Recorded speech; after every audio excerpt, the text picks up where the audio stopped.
listening to the Patriot Nation Podcast.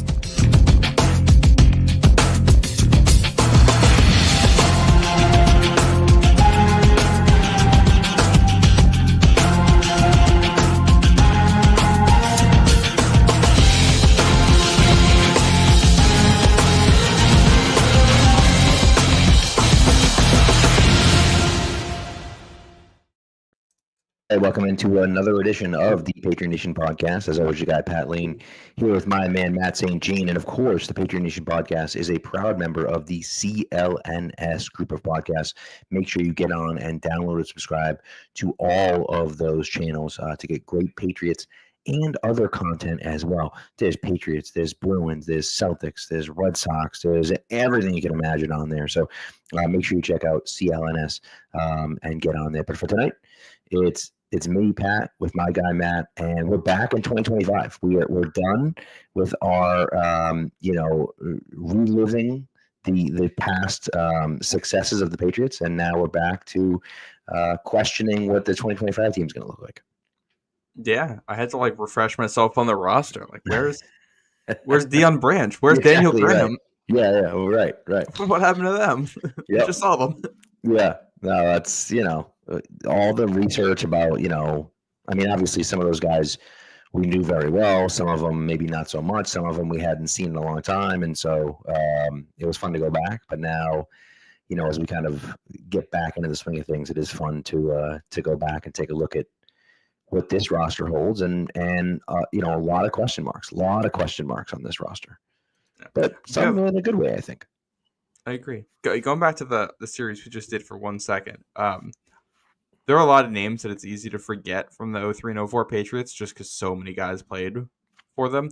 What was the one that stood out to you the most as I forgot about him?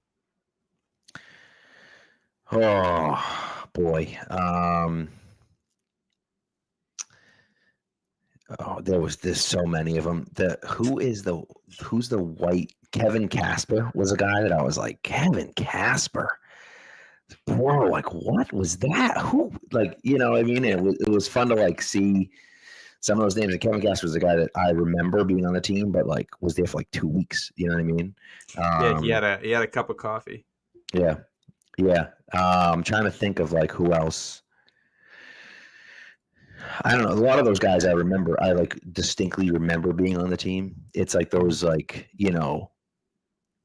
those bottom of the roster guys that you don't remember. You know what I mean? Yeah. And that's kind of always fun too. Sean Mayer's another one where by the time 04 rolled around, he only made it halfway through 04, but he made some plays in 03. Yeah. I think Sean Mayer and Chris Akins are both good shout outs for this, and the fact that it came down to the two of them on the field on defense at the end of the Super Bowl. Yeah, it's pretty wild. On the 03 team, Fred McCrary at fullback, because I always think of Patrick Pass as the fullback for these teams. Totally forgot that McCrary was there for a bit. And Larry Centers is a good one too, because I remember Centers being on the team, but I had forgotten that it was during this streak, and so it was cool to see.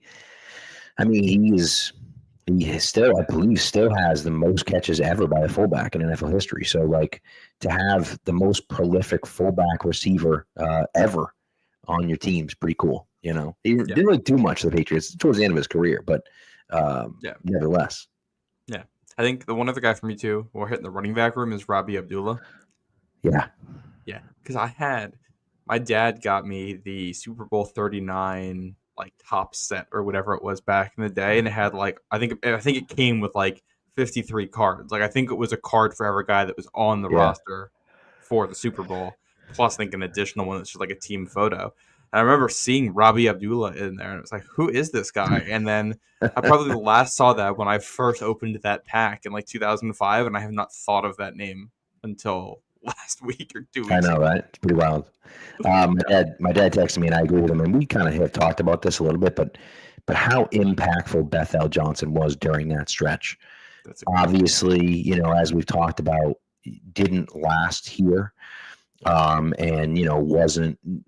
ends up being a bust, right, for the Patriots as far as a second round draft pick is concerned, but really made some really impactful plays for the team in 03 and 04 during this streak and their back-to-back championship runs. And so it's funny how guys like that kind of get lost in history, right? We look back and think, oh, he sucked so much. And he had that one play where he had that long catch against Seattle, and that's all anyone remembers. And then you go back and watch those games again, you're like, oh my God, he had some really big plays and some big moments, obviously in the return game and also sometimes in the passing game too. Yeah. Well, I mean, the return game stuff, we always talk about how good Patriots special teams are, but then get lost in history. Because when you talk about Patriots special teams in the early dynasty, you're talking Adam Vinatieri. Right. You just don't usually make it past that. Right.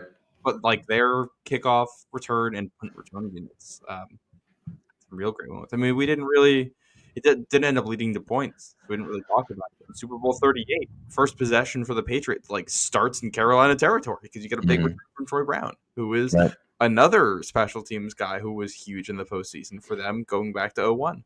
Right.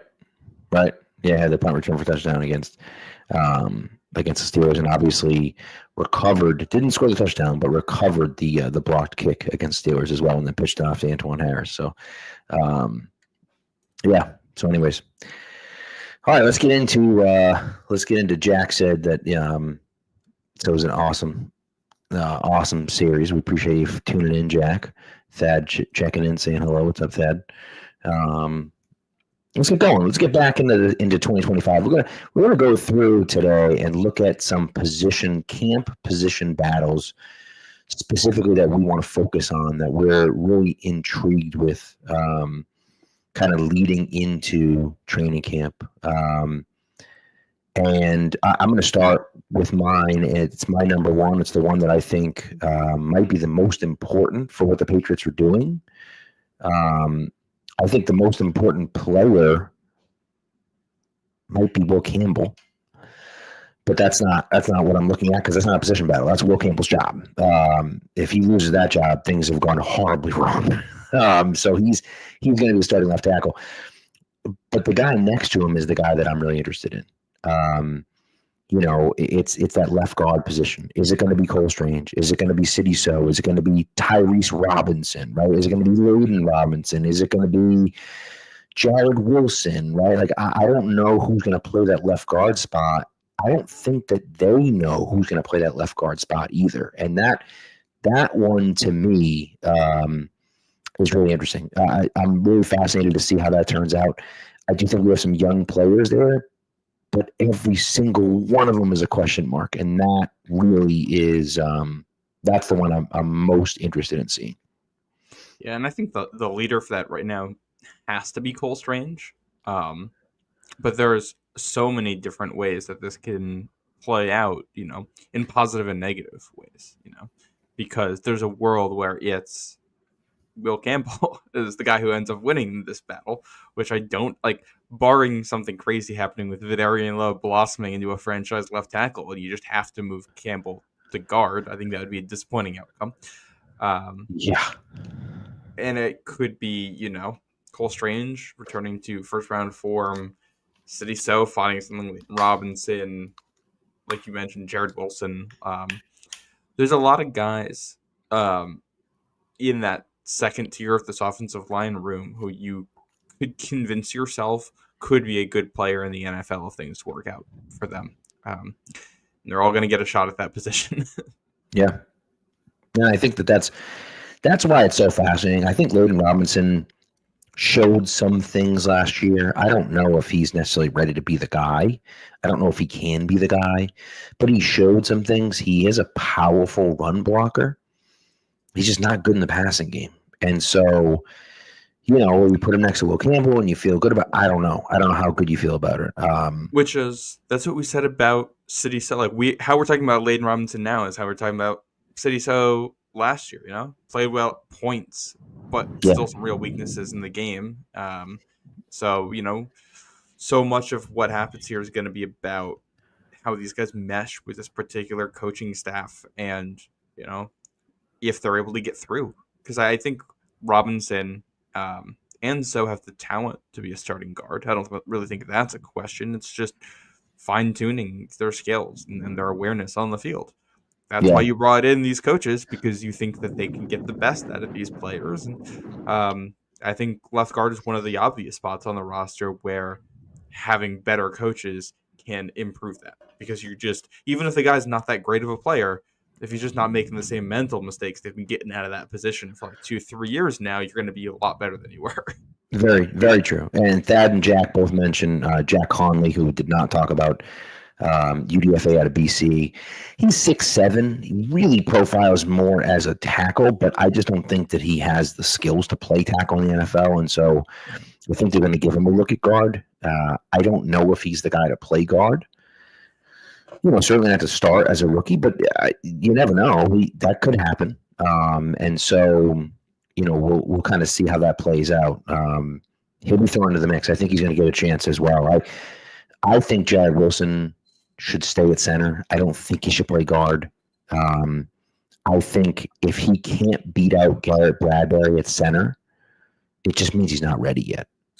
Because I think Bradbury is a replacement level player at this point at center. You're getting a guy that's just a guy. Yeah. If Wilson isn't better than that at center, which is the position that he plays, I don't know how I feel about him moving to left guard. Now, maybe you say, well, we take the mental stuff out of it, and there's a whole mental side to center as well that's not really there at left guard. I can buy that argument. I just don't think it's I don't love doing that, especially if I want him to be my center of the future. I don't really want him to play guard and then have to switch to center next year. It doesn't make much sense to me. I mean, also, I think he practiced at both spots at Georgia. So switching isn't something that would be new to him. I'm not, I don't love the idea of switching him around, but especially in this offense where the quarterback's going to be handling a lot of the mental stuff, there's less of that for the center. So, if you come out of this and your two best interior offensive linemen who are not Mike Onwenu are Garrett Bradbury and Jared Wilson by the time you get to mid-August, I don't think you should let this stop you from saying, all right, if these are the two best guys that we can put out there, let's put them out there. Because, Jared Wilson's raw and needs development. Bradbury's going to be, if he's a starter, he's a stopgap. This is not a long-term solution. So if Wilson's good enough to get on the field, put him on the field and let him grow into whatever his position is going to be. And, then you figure it out. Actually, right now this team is looking for a number of starters on the offensive line. So, I don't think Wilson's going to be my first guy up. But if he can give you better play than somebody else out there, I think you got to let him play. Well, that's a fair point, right? Ultimately, at the end of the day, you have the position flexibility to play the 5 best players. And if the 5 best players include Garrett Bradbury and Jared Wilson, then you find a way to get Garrett Bradbury and Jared Wilson both on the field at the same time. And that involves moving Wilson to left guard and leaving Bradbury at center. And if that's the case, that's the case. I don't... if Bradbury's better at center than Cole Strange is at left guard, well, then, I can see it. I can understand them doing that. Jack asked, will McDaniels play a rookie center at week 1? I don't know if he will. But again, you kind of pointed it out. Start week 1 as a rookie? Right. Did Stork start week 1? He may have. He might have been injured. Hold on. I'm pulling this up right now. He was inactive. He started. Actually, Brian Stark's first start was the game in Kansas City in 2014. Yikes! But it's hard to. I don't know if he was injured coming into the season. He may have been. That's why his career fizzled out so fast. Yeah, but it took him less than a month into the season to take that, which I do think is something we should. I think the training camp battle for left guard and center is important, and it's also important to remember that the training camp battle might not decide who's going to be starting in week 18. Correct. That's definitely true. Right. If Bradbury's struggling and Wilson is, mostly ready, they may just say, screw it, we're going to make the transition and go from there and, see how he handles it. And there's, if Garrett Bradbury wins the job and Jared Wilson wins the left guard job, and then you get to week 3 and that's not working, okay, maybe we're going to switch Jared Wilson to center and we're going to play Cole Strange at left guard. Right. I think in an ideal world, week 1, Jared Wilson wins the job and Cole Strange looks better, and you can just trot that out all season. But yes. this is first of all, offensive linemen get injured, and second Right. of all, I think that would be a real stroke of luck for this franchise, given the way things have gone on the offensive line for the last 5 years here. I would agree. I'd be shocked if that were the case coming out of the gate. But if it did, I think that would be great. And if they somehow played well, I think that would be great. We talked about. We didn't talk about it. I tweeted out Brandon Thorne. It wasn't Brandon Thorne. He retweeted someone, and I forget who it was, but they had projections for all 32 offensive lines, and the Patriots at 26. They had really high variability for the Patriots. Could be a lot lower than 26. Could be a lot higher than 26. Just based on the way things go, right? If Morgan Moses looks really good, if Will Campbell can play left tackle really well, if Mike Almeida returns to form, there's questions all over the line. 26, even if it was 26, would be a massive improvement. I mean, last year they were like a historically bad offensive line. I think they were 31st for pass block and run block, which usually teams end up being like that usually ends up being the worst line because a team might stink at one but be kind of okay at the other. Correct. And the Patriots were just Correct. As Greg from Cover One, Greg Thompson, who's been on the show before, he's a great guy. He responded to my tweet and was basically like, the Patriots are 32nd last year because there just happened to be 31 other teams and they couldn't go lower than 32. They just that's where they were. So well, if we get to 26, I'll be pretty happy with that. And another, we can segue this into what my battle's gonna be here. But offensive line's also a weak link position. So even if Will Campbell is everything we asked for and more, let's say he is a Pro Bowler as a rookie, this team could still have a very bad offensive line. That's true. We've talked about left guard here, and we've talked about center, both being to a degree question marks. There's a world here where all these left guard options continue to be what they've been in the NFL, which is rotational players and nothing more. We see that Garrett Bradbury doesn't have it anymore, and that Jared Wilson isn't ready. And all of a sudden, you've got two holes in the line right up the middle. And then that'll segue into what I think one of the other battles I'm looking forward to here is going to be the battle for the third tackle job, because you're not going to get 34 starts at the tackle positions out of Will Campbell and Morgan Moses this year. Offensive linemen get hurt. Morgan Moses is older and has missed time in the last couple seasons. You're probably going to get 14 or maybe 13 starts out of him. I think he's probably going to miss a little time in there. And I think we should be open, I guess, to the possibility that Morgan Moses is older and maybe he doesn't have it anymore. Or on the flip side of things, if things don't work out with Campbell and he does have to move positions or whatever they want to do with him, guys bust in the NFL draft. Not everything works out. So that third tackle position I think is going to be important because that's where this team has really had issues too. When guys have gotten hurt on the line, they've had nothing. Yeah, no. So Vidarian Lowe, the backup left tackle, DeMontre Jacobs in there, both guys who struggle to play the opposite side, and Caden Wallace, who they drafted last year, plus Marcus Bryant, who they drafted this year. Yeah. Especially with the age of Morgan Moses, you would love to come out of training camp knowing not just that you have two tackles, but that you feel like you have a solid developmental option behind them. Someone who can be a spot starter for you, and in a great world, someone who can develop to take over the right tackle job once Morgan Moses leaves. So, and you can never have too many good tackles. It's just not a problem that exists in the NFL. Well, and that's the thing, right? And people might look at it and say, well, what do you mean you're interested in a backup position, right? But it's not, as you pointed out, Matt, it's a backup position, but not really, right? The third tackle is going to play. We don't know how many games they're going to play, but the third tackle on an NFL roster is almost guaranteed to play during the season, right? The chances of both tackles playing all 17 games is almost 0%, right? It's not quite 0%, but it's pretty darn close to it. And so, what do you have to fill in? Is it going to be Vidarian Lowe? And I think Vidarian Lowe is is passable. Is he below replacement level? He was last year. Now, does that mean that he will be again? We don't know that, right? He did improve last year. So if he's able to take another step forward, I think you can be confident with him as a backup left tackle. Correct. And then he's a replacement level player, and you're like, okay, we can deal with that for a game or two, right? Does Caden Wallace just take a step forward this year? Do we look at Caden Wallace as a guy that, again, is a replacement level player, can be an actual backup, right? There's that. And then DeMontre Jacobs, I have no hope. I just have no hope in DeMontre Jacobs. But he was... I just zero hope. He's on the roster, so I mentioned him. For now, yes, right. Yeah.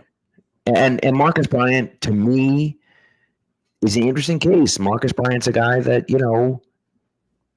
came over to Missouri and played left tackle and, again, was part of the reason why, right, he stayed at left tackle.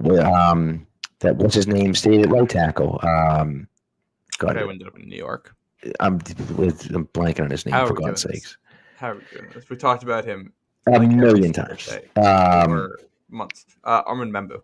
Yeah, Membu, thank you. He's the reason that Membu stayed at right tackle, right? He came over and played left tackle for them. And so, is he good enough to be a third or fourth tackle? Good enough to stick on the roster. And so, we'll see. No way to know that, of course, but I like that they've taken some chances on it. I think they have decent depth there. I don't think great. Oh, we've just lost Matt. I don't think it's great depth, but I think that they have at least decent depth there. Oh, and he's back. I'm not sure what happened there, but I pressed the back button on my mouse thinking I was backing out of a page on Our Lads, and I was actually in my browser over here. So I left the room. That's great. I love it. So, all right. Well, with that being said, let's get into my second one. And my second one here is going to be another backup position. Okay. It's going to be the end of the depth chart at wide receiver. Yeah. What's going to happen? Like 4, 5, 6. Yeah, really. I mean, that's really kind of where I'm looking at, right? Is 4, 5, 6, even maybe just 5, 6. But, Kyle Williams is going to be on the team. Stephon Diggs, barring something wild, is going to be on the team. Pop Douglas is going to be on the team. So there's 3 right there. I feel like Mac Hollins is going to be on the team as well. I guess there's a world where Mac Hollins isn't, but I feel like he's a pretty good bet to be on the team. And so you get 4 guys there now. So now you're talking about Kendrick Bourne, Kayshon Boutte, Javon Baker, Jalen Polk, Efton Chisholm, and there are other guys, right? Like Jeremiah Webb and John Giles and whatever. But really, to me, that's the list. And so a few of those guys got to go. They can't all make the roster, right? And so, it is a situation where Baker and or Polk get traded for late round pick swaps. I don't know. Is it a situation where they try to sneak Chisholm onto the practice squad? Is it a situation where Kendrick Bourne gets traded in a package for something else, or Kayshon Boutte gets traded in a package for something else? I don't know exactly where we're headed. And it's going to be really fascinating to see not only how number one, how they platoon them out, but then, how they respond. And, we've seen a lot of clips and video of Drake May working with all of these guys, which is great. And it's great that they build the camaraderie, and that's awesome. Doesn't mean anything until they get on the field. And so I don't look into that a ton. I'm not going to say, Kayshon Boutte and Jalen Polk are working out with them, and Kendrick Bourne's over there, and so that doesn't mean anything. So as you mentioned off air, Matt, like Juju and Mac Jones were working hard the year before. It's like that doesn't make a difference. I think we got a little too excited about Mac Jones throwing with Juju Smith-Schuster and Tyquan Thornton at one point. So yes, we did. It's great for morale that the guys are together right now, but nothing matters until they start playing opponents. Exactly. Yeah. So we'll see. I'm really interested to see kind of how those last few positions shake out, though.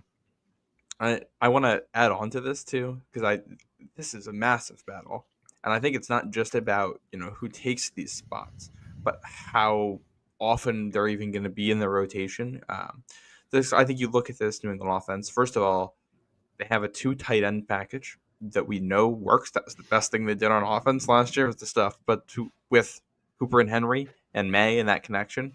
Mm-hmm. Um, and they just drafted Trevion Henderson to be some kind of a receiving back.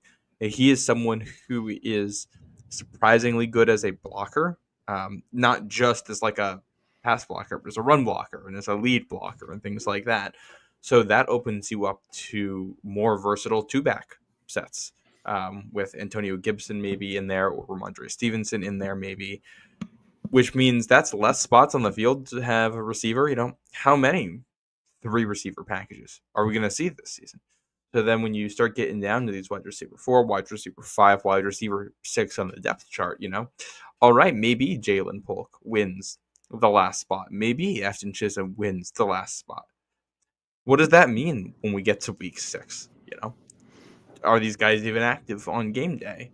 Which, I think speaks to the quality of their reps, because they are going to be, Jalen Polk's not just battling against Jalen Baker for a roster spot. He's also battling with Austin Hooper and Trevion Henderson and Antonio Gibson for playing time, spots on the field, the types of formations that they want to use and that Josh McDaniels feels comfortable running the offense through.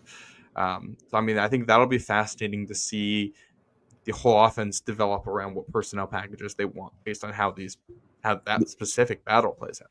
Well, absolutely. And that asks the question, could they end up with 7 wide receivers on the team? And this is one of the reasons why I think that's extremely unlikely, because to your point, that 6th receiver on the team is just probably not going to play very often. I might be playing special teams. Jack just said that. Might be playing special teams, but he's not really going to be playing wide receiver a ton.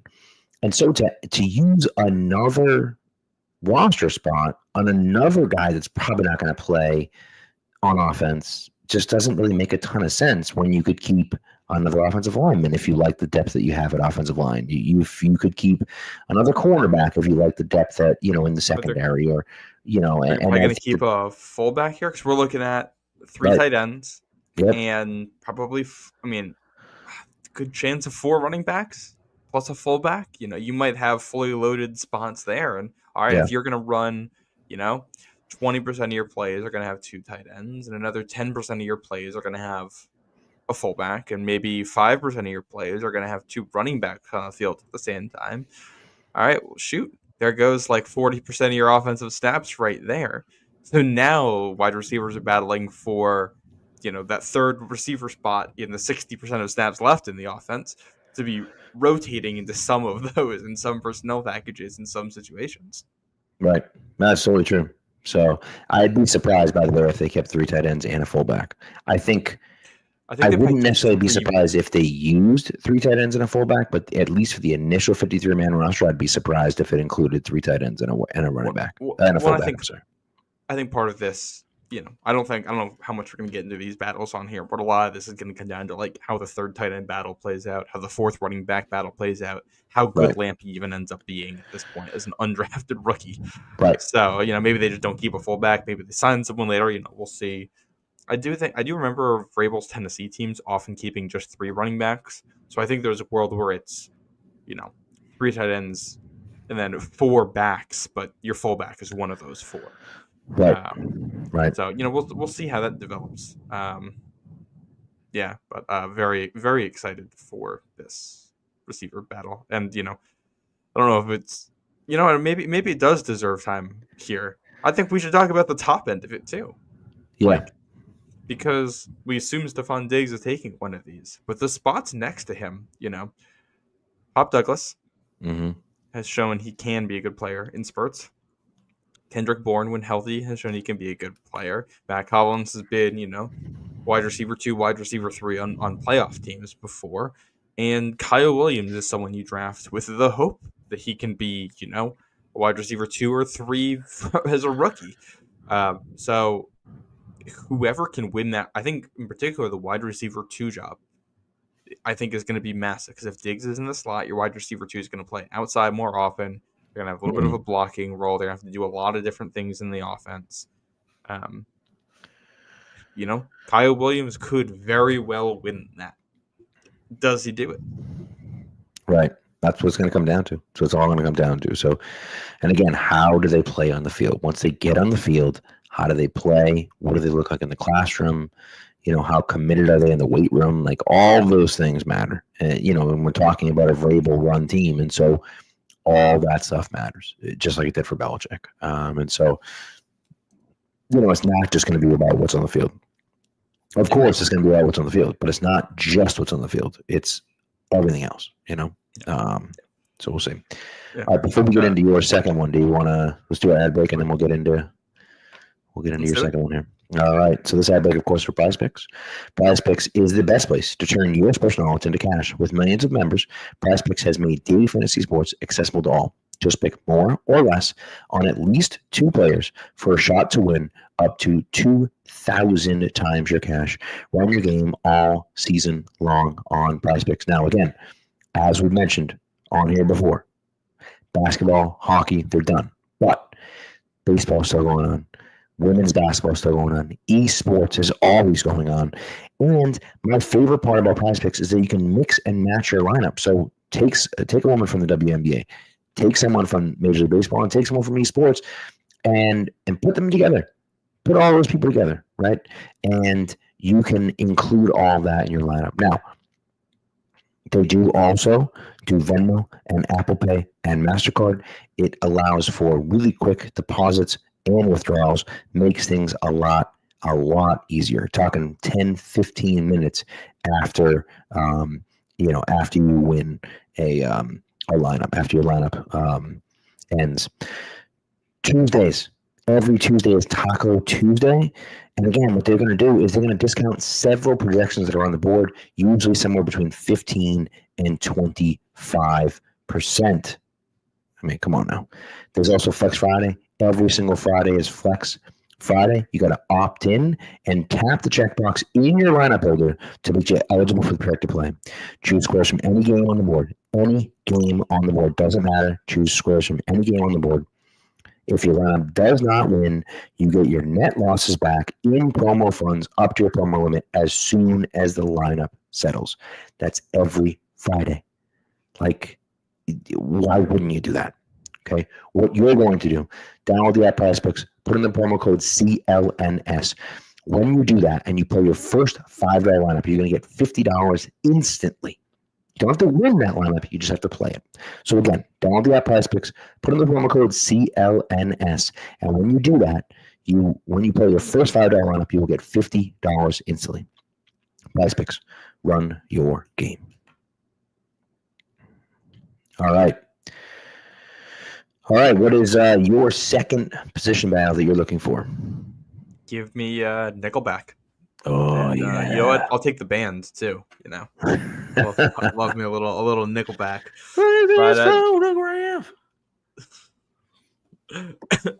Anyways, keep going.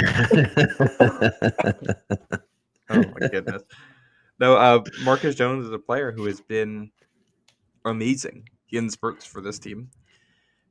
He doesn't necessarily have the profile of what they're going to look for defensively in the slot. Yep. I think I would say, I said nickelback. I think in general, slot defender is what I'm looking at. Yeah. It's going to be, that's going to encompass everything from your third or fourth best corner all the way to like your starting safeties. You're going to have a variety of people fill that role and who they trust. I think I'm very curious to see because they, I think, want someone who can play in the slot, who's physical against the run and who's bigger bodied and who can play a lot of zone. Mm-hmm. So, can Marcus step up for that? Marcel Style, Isaiah Bolden, Alex Austin, all potential names here. Craig Woodson, who they just drafted. And Jabril Peppers, Kyle Duggar are guys who also fit into this category, Who steps up to take that role? Because the run defense wasn't good last year, and this wasn't the primary driver of that, but being able to have plus run defense from, your slot defenders, I think is huge. And, the safeties were bad against the run last year. So, that part was, the spine of the defense was not good. This is kind of isn't necessarily the spine, but and how many good defenses lately have had elite slot defender play? You look what the Lions have been doing with Brian Branch as that's their guy. Devin Witherspoon in Seattle as their Mm-hmm. piece. Kyle Hamilton in Baltimore, Mm-hmm. and Christian Gonzalez isn't that type of guy. He is a man cover corner. You don't want him there unless you're bringing him on a slot blitz. So some kind of corner blitz. So who can step up to fill that role? Somebody's got to do it. Right. Well, it's interesting. I mean, are you going to use a guy like Kyle, about Craig Woods, like Craig Woodson to do that? I don't know if they're going to. I know they like Craig Woodson quite a bit. I'm not sure if that's necessarily the role for him, but it's an interesting one.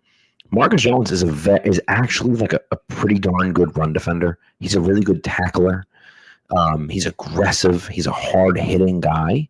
The problem is he's like 5'8" and $160. Like he can't play a full season doing the things that he does, right? He's an explosive guy with the ball in his hands, in coverage. He really is. You see these flashes, these moments. Of course, he has the punt return against the Jets, which is like unbelievable. He has the pick six against the Bengals, where like I still have no idea how he didn't go out of bounds, stays in bounds. It makes an outrageous play. Like that's the type of player that he is. Has a touchdown against the Bills, of course, right? Where he just slips the first tackle and just outruns everyone to the end zone, right? Like that's the type of player that he is. And I think that that's a valuable piece for your team to have. The question is his size such a detriment that he just never has a distinguished role where he can play consistently? Because I'd love him to be at the slot corner. I think that'd be great. And I think that, certainly when you're playing teams that have, Miami's kind of a team like that, and where you have so much speed on the field and you can just stick him on Tyreek Hill or Jalen Waddle and just run with those guys. Now, he's not necessarily the cover guy that you want on them, but he can run with them.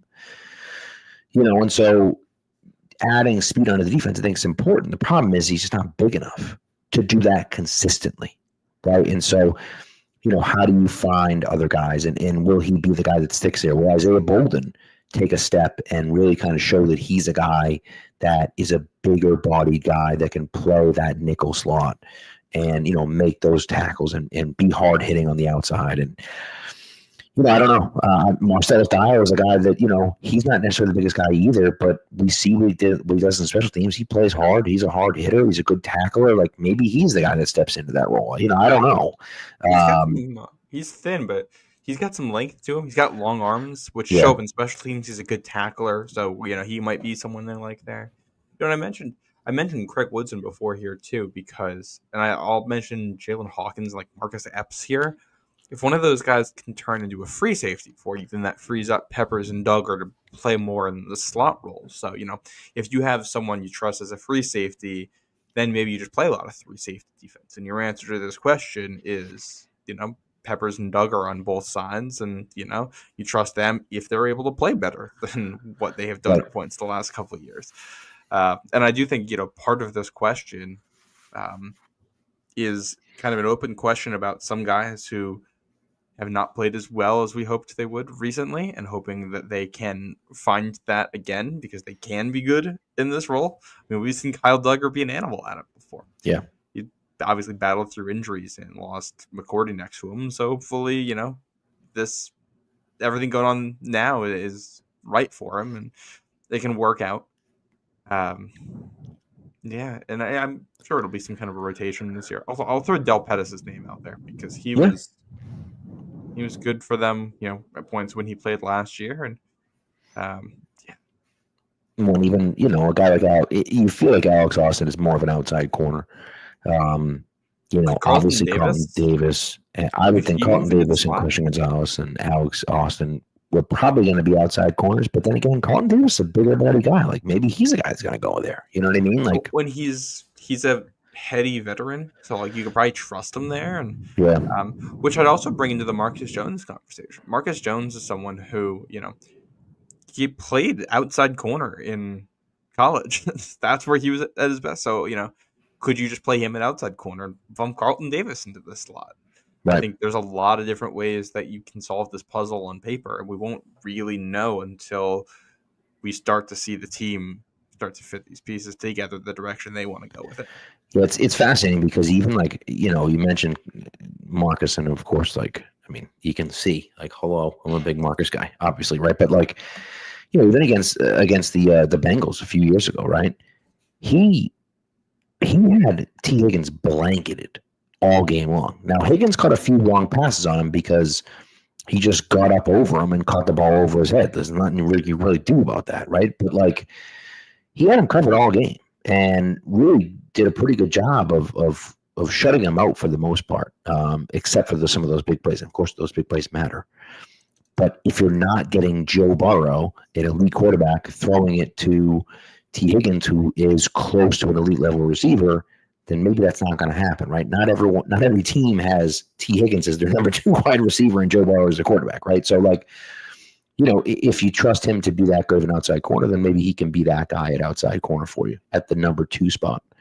And Carlton Davis can kind of move into that nickelback spot. So it is interesting. There's a lot of options, a lot of different things to look at. And so, well, when I think you look at these guys too, you got like 12, 13 different guys in the backfield who could make a 53-man roster. You think the talent's there, you think the ability's there. mm-hmm. So yeah, there's a world where you have a surplus and you're able to make a deal around roster cut downs. And we're talking about the wide receiver battle earlier.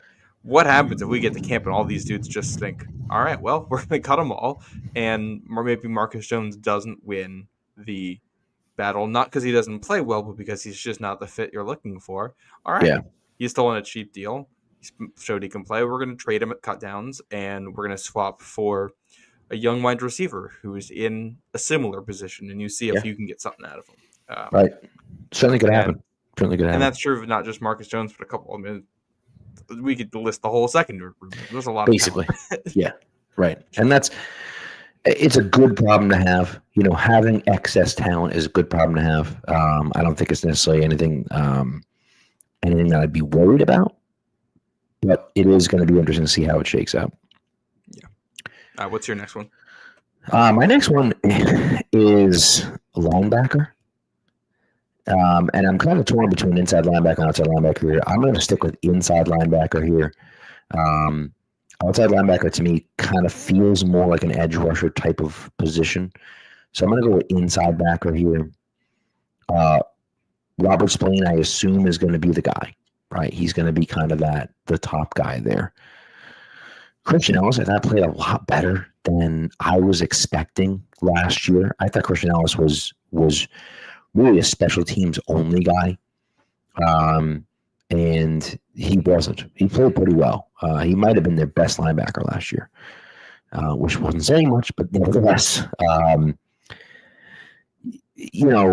Jack Gibbons comes over from Tennessee. What does that look like, right? Seems obviously played for Vrabel, as a Vrabel guy. So, how does he fit in here?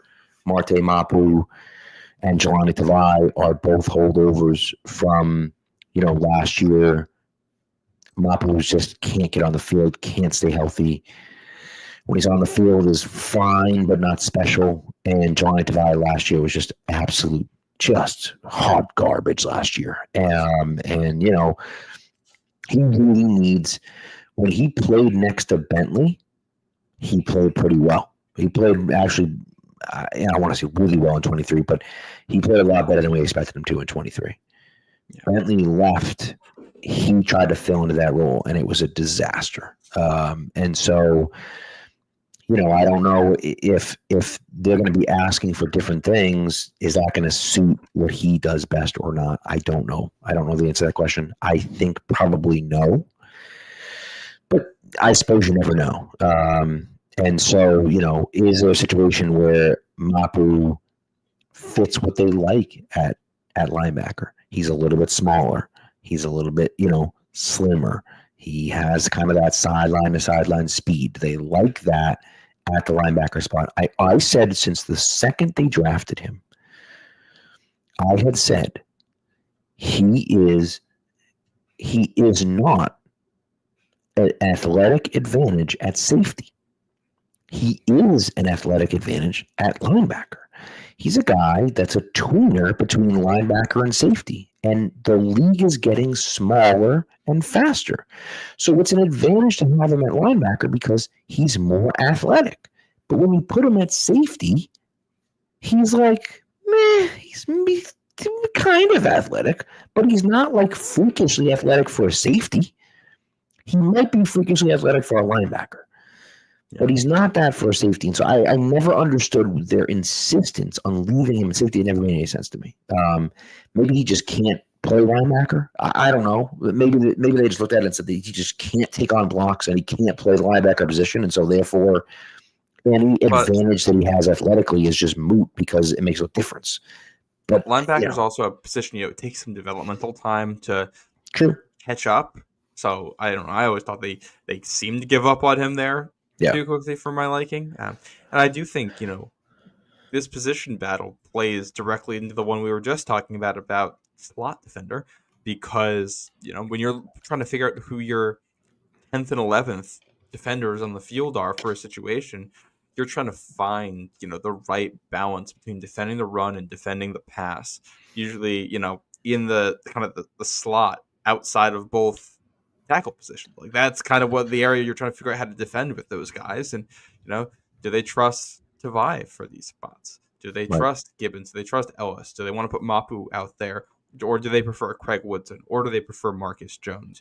What combination of these players to defend those spots on the field and to find the right blend between defending the run and defending the pass to find success? And so much of that's going to be,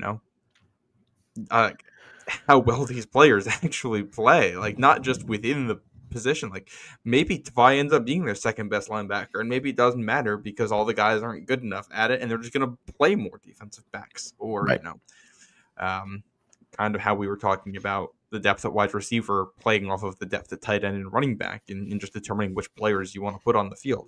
Obviously, defense is a little bit more reactive than offense, in terms of what people you're going to have out there, but need guys you can trust in these roles.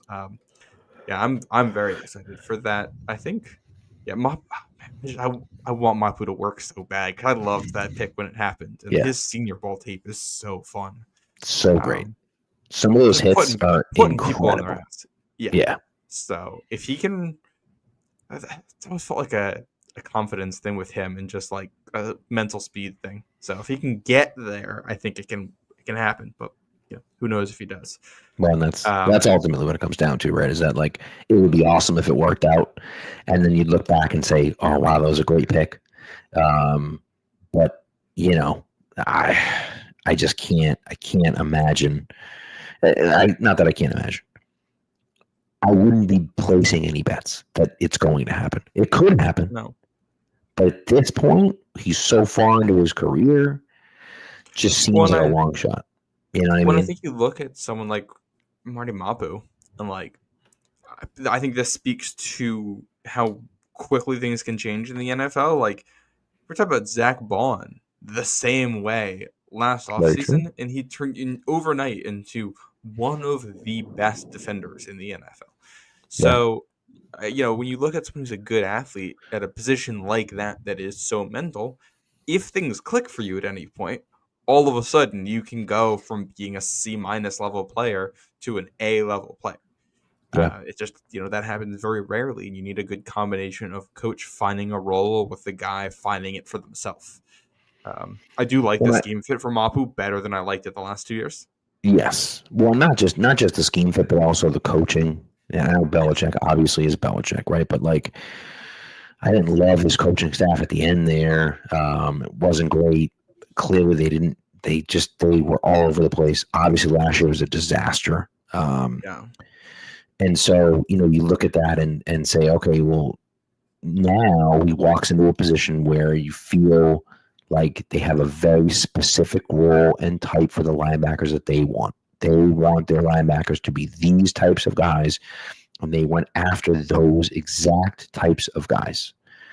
And I think that matters. And so, you have a specific role. We can teach him that role, and then we'll see kind of, where it goes from there. He is only going to his third year. So if you have those kind of back-to-back years where you say like, oof, like things didn't work out for one reason or another. And again, can he can he do that? My dad actually just texted me the point I was just about to make, which is Patrick Chung. Patrick Chung is exactly the same thing. He was here, he sucked. He went to Philly, he was even worse. He came back here, he was like one of the most important players on the team because they found the role that worked for him and put him in it. And if they can do that with Mapu and he can be a good player, that would be awesome. Yeah. Well, like I made the Bond comparison. Bond's a guy, 3rd-round pick, dealt with some injuries early in his career. This was his 5th year that he broke out. It's not obviously if Marty Mapu turns into Zach Bond overnight, that is a 99th percentile outcome. Your 3rd-round pick from 3 years ago randomly turning into a first-team All-Pro is as good as it gets, and not something you should count on happening. But we're also at that point, in the offseason where we're not. Kind of feels like we're not tethered to anything. We're so far away from last season that your mind is like open to any possibility, and things change fast in the NFL. So you never know. And I think this goes to some of the other guys in this defense. Tafai is a guy we've seen play nearly at this level before. If he can return to that, like you said, Spillane, Gibbons, guys who are good players. If you can, they need help there. We could just move forward in the defense, and I can wrap up with my last position battle here. I think let's do it. Moves right into it. I want to see what their pass rush unit looks like. I want to see when it's 3rd and long, and the other team's throwing, where are you putting on the field to get after the passer, and then how are you doing? I think we can assume that Christian Barmore and Milton Williams are going to be at the core of this. I think Keon White is also almost definitely in this. Outside of that, you're going to have, between 1 to 3 more rushers in most situations. Who do you want them to be? And where do you want them to line up on the field? I think Harold Landry is probably going to be the guy who takes this job to start, but you're hoping he doesn't finish with it. You've got Kayvon Chasen in there. You've got Braden Swinson, and you've got Joshua Farmer. Those are the guys that I'm looking at here to see what role can they carve out for themselves. How often are they going to be out there, and how does the coaching staff want to use them? Yeah, and then those really are the names. I love Penny Jennings. You know that. Everyone knows that. Like, I've been in on this guy for years. I don't know if he's the guy that's going to get after the passer. He's a run-stopping defensive end, and he's phenomenal at it, right? He's phenomenal. If you told me that the early down defense, right, was going to be Christian Barmore, Milton Williams, Harold Landry, and Anthony Jennings across the defensive line, I would say that's going to be a top 10 run-stopping defensive line in the NFL, right? Now, we'll see if Milton Williams can do it consistently over time, right? And maybe Joshua Farmer is more – he's not really that run-stopping guy either, right? But, just those 2 guys on the outside. Landry's a phenomenal run stopper, as is Jennings. And so if you put those 2 guys out there, you feel like you can't run on the edge against those 2 guys, which is great. But Jennings doesn't seem like a pass guy. He doesn't seem like a pass rusher to me. Landry at least has done it in the past. He has not been as successful the last few years doing it. He has done it in the past, kind of came into the league as that guy, and then developed into more of a run stopper kind of later on in his career. But, what does Braden Swinson have? What does, Joshua Farmer, what does Joshua Farmer bring? What does Kayvon Chasen bring? Because Chasen is a guy that is interesting to me. Obviously, he was a really high pick by the Jaguars. There's, when you get drafted high like that, there are certain expectations that get thrown your way. Right? You're going to be this impact player. You're going to be a game wrecker and a game-changing player. And he's not that. But could he be a guy who, is a pass rush only guy that maybe gets, 7 to 10 sacks a season? And, maybe it's in the low run. Maybe it's 5 to 7 sacks, but impacts the pass rush and has a bunch of pressures and, is a guy that people have to pay attention to in those passing downs. I think he could be. I just don't think he's going to be that guy that's going to be an All-Pro or a Pro Bowler. I think that ship has sailed. But he could still be a valuable piece for you, and I think that we've seen that kind of in OTAs, and so we'll see. But he's a name that I think, we'll see how Swinton does in his rookie year. But he's a guy that I think can really take that step forward. Hopefully, that would be awesome. They need all the help they can get from pass rushers. Yeah. Obviously, they didn't have a healthy Barmore last year. Yeah. And they've added Milton Williams, so that should help you and, reduce what the edges are going to have to do. But you're also not going to play with only those two defensive tackles for every single snap. Farmer's going to play and Tonga's going to play, and, maybe Jeremiah Farms, other guys are going to be in this conversation. So, I think that's also what I'm looking for in this pass rushing rotation. Are you going to take Milton Williams off the field sometimes? Are you going to take Barmore off the field sometimes? Are you taking Keon White off the field sometimes? When are you doing it? Who are you putting in for those? We might not necessarily get the answers in training camp, but you'll start to get the indications. And obviously, we've been fooled before by seeing our pass rush go up against backup offensive lines, and then you get to week 1, you're like, oh yeah, I forgot every single backup offensive line in the NFL is the worst thing you've ever seen. Right. And all of those sacks in the preseason were fake. I do think that one thing that will be helpful will be joint practices. Joint practices. Yes. Because you're talking about a Washington offensive line that I think is significantly improved. And then they're doing it against, is it Minnesota that they're doing it against as well? What's the second? Minnesota, right? Minnesota. And Minnesota's offensive line's pretty good. Certainly their tackles are pretty solid, right? And so, although, did I read somewhere that it's not Darrisaw that's going to miss time. No, it was Tristan Wirfs that's going to miss time. Tristan Wirfs, yeah. Yeah. So, but, then you're talking about starters on starters. And at least in Washington's case, what last year was at least a good offensive line. Maybe not a great offensive line. You're not going against, Philadelphia again. But, a decent offensive line that you feel like, all right, that's a pretty good matchup for us to kind of see how it goes. And Minnesota too, I think, and Thad mentioned it, like they picked up some guys this year. They improved their offensive line this year, I believe. And so, we'll see. I mean, there's no way to know. But, I think that will be a good test for this defensive line to kind of see, hey, like, where are we looking? Didn't Minnesota drafted a guard in the first round, did they not? I believe they did. I'm pretty sure they drafted a guard. It wasn't the one that the Cowboys took Booker. The Cowboys took Booker, but I believe that they Donovan Jackson. Yeah. The guy we talked about for the Patriots. Yes. Yeah. Yes. So that'll be well, I think that'll also be interesting. A side note, because Jackson is a guy who we thought could have some tackle versatility too. So I mean, there's going to be a lot of storylines in these Patriots-Vikings joint practices, but one of the under-radar ones is probably just going to be, how would do the rookie offensive lineman look on each team. And I am like, it's not going to take very long for us to get the 98.5 hate. We're going to there's going to be one clip of one of our guys, one of our third stringers not getting by Donovan Jackson, and Will Campbell getting beat by, the Dallas Turner or somebody. And 98.5 is going to go and being like, well, why didn't we take Donovan Jackson at pick number 4? And they're going to start talking like that, and things are going to get crazy. So, Yep.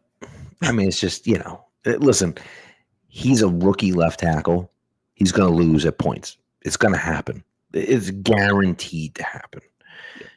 And unfortunately, the microscope that he's under, every single time he loses, there's going to be the questions. Can he do it? Are his arms long enough? Was it a bad pick? Did the Patriots blow it again? Oh my God, they've every single time. And it's like, if this kid comes out and isn't an all-pro day one, there's going to be questions, right? And that sucks for him, and I hope he doesn't listen to it. I mean, It's these the guys job, all hear it, unfortunately. This right, happens at LSU too. right, which is true, very true. When I think like as someone who has been more notably in the non-Will Campbell camp here, I feel like I should set my expectations before this, just so that I'm held to something here.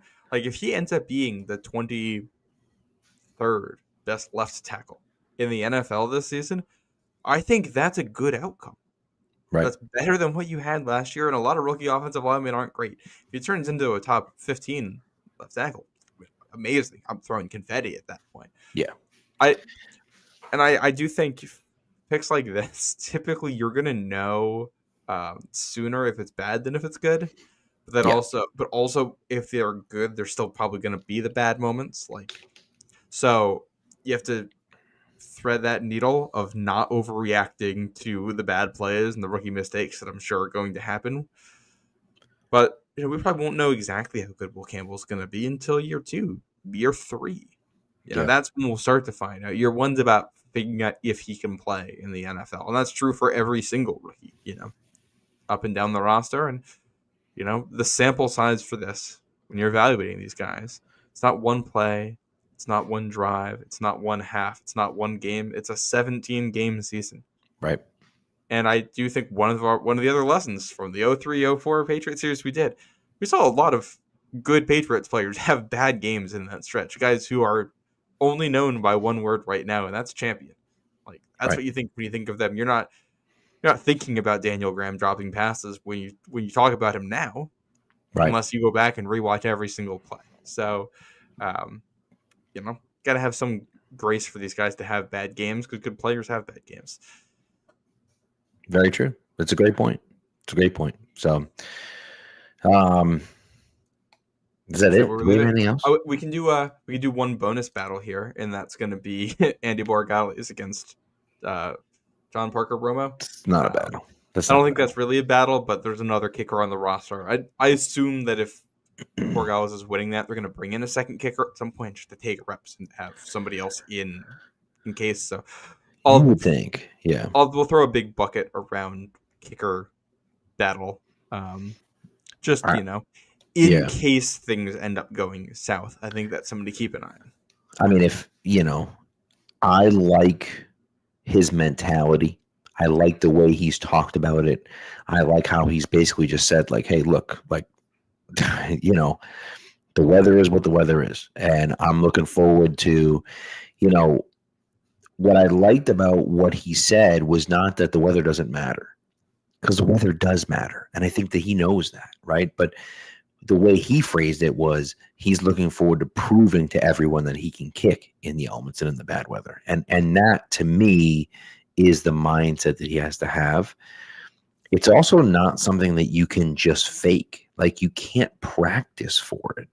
And that's what makes it challenging, is that, like, during the summer, you can't practice for the cold weather because it's not cold out.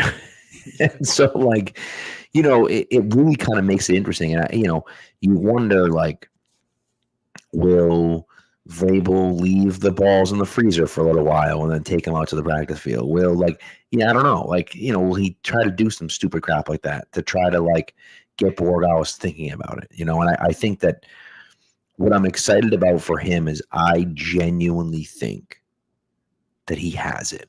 I think he has it. I think he has mentally, he has it. He's got a great leg. I'm not worried about that.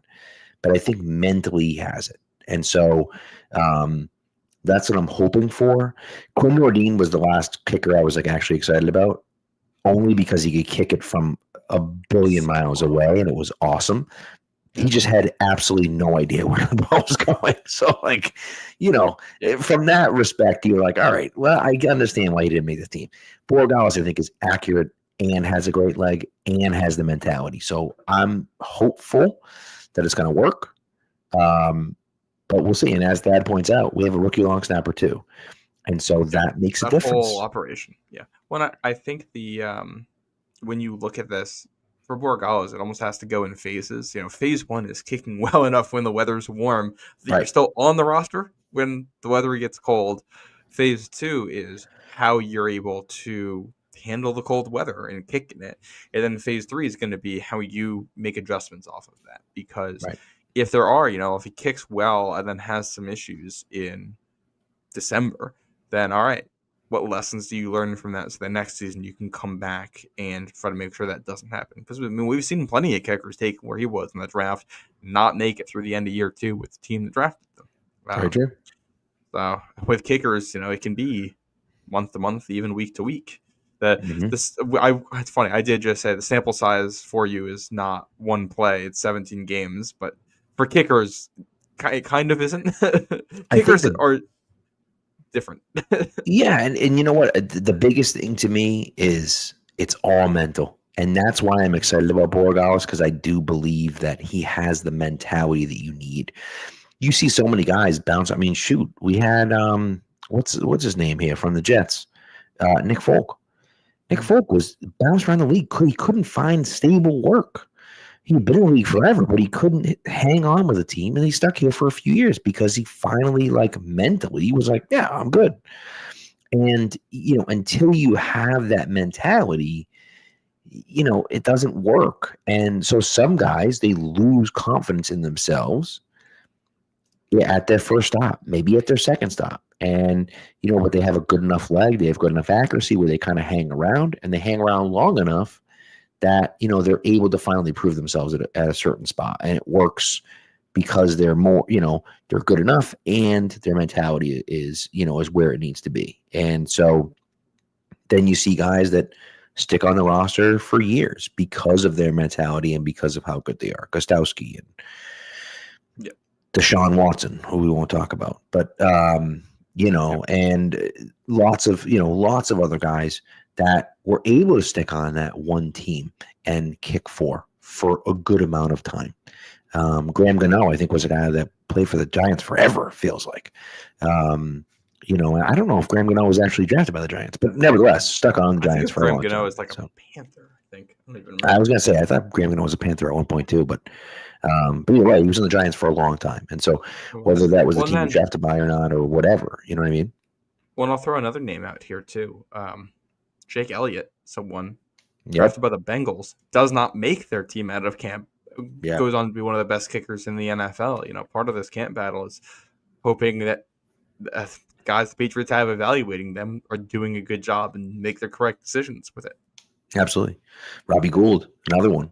Now, Robbie Gould lost out to Adam Vinatieri. You can't really blame him, but Graham Gano didn't play with the Giants until 2020. He's still there, but he played with the Panthers from 2012 to 2019. You might be thinking of Boswell. Maybe I was thinking of Chris Boswell. Yeah, because Dad just mentioned Boswell too. It's a good point. Yeah, from the Steelers. Maybe that's who I was thinking of. Didn't Boswell play with the Giants? I don't know. Boswell. Boswell, I believe, was drafted by the Steelers. Or signed with the Steelers. Welcome to late on a July Thursday night where we're Wikipediaing kickers to see. Sickos. Absolute sickos. Okay, Chris, this is actually even worse. Chris Boswell did play for the Giants, only as an off-season and or practice squad member, according to Wikipedia. I think he... Look at that. Yeah, he did not make the Giants. So the fact that I remembered that he was on the Giants is astounding, because that means at some point in high school, that information stuck in my head that he had signed with the Giants and didn't even make the team, and then played in Pittsburgh, and I think of the Giants. So, it's wild. Kickers, man. Is that it for us? I think man. We're out of stuff. I got nothing else. We're going off on other teams' kickers. I think we've reached our max. Yep. So 7 straight wins for the Sox tonight. So look at that. And they played a real team tonight. Did they play a real team today? They played a real team tonight and won 4-3. So. Oh my God! Look at that. Winning games against real teams. Unbelievable. Walker Buehler on the mound. Walker Buehler. Nice. All right. Yeah. So we'll see you. Not next Monday, but the Monday after. Yes, sir. Just a reminder, yes, we're Matt and I are taking a vacation, both taking a vacation the same week, which is wow. We did not plan it that way. Yeah, we're not, and we're not taking it together, to be clear. Although I would love that. We are not. No, we are not. It's interesting. My wife was like, we always rent a house up in Maine every year, and my wife was like, "Do you just take the week off from podcasting?" So I messaged Matt and I was like, "Hey, I'm like, do you mind if we just, and he was like, I'm actually going away that weekend too. I'm like, wow, all right, perfect. I'm like, great. We're both away that week. It works out great. So, so anyway, do not call, do not text next week. My phone will be off. I will be at the beach. Look at A drink in that. one hand and a book in the other. I'll be at the beach with my drink and a book in one hand as well. However, my phone's always on too. So like, you know, I mean, listen, I'll be interacting here and there. So, you know, but yes, I'll be taking it easy for the most part. So, but anyways, thank you everyone. We appreciate it. We'll be back the 21st of July. We'll do our 53-man roster projection at that point. And so we'll have some fun with it. Enjoy the week off, Matt. Thank you to everyone for tuning in as always. Be good to each other and go Pats.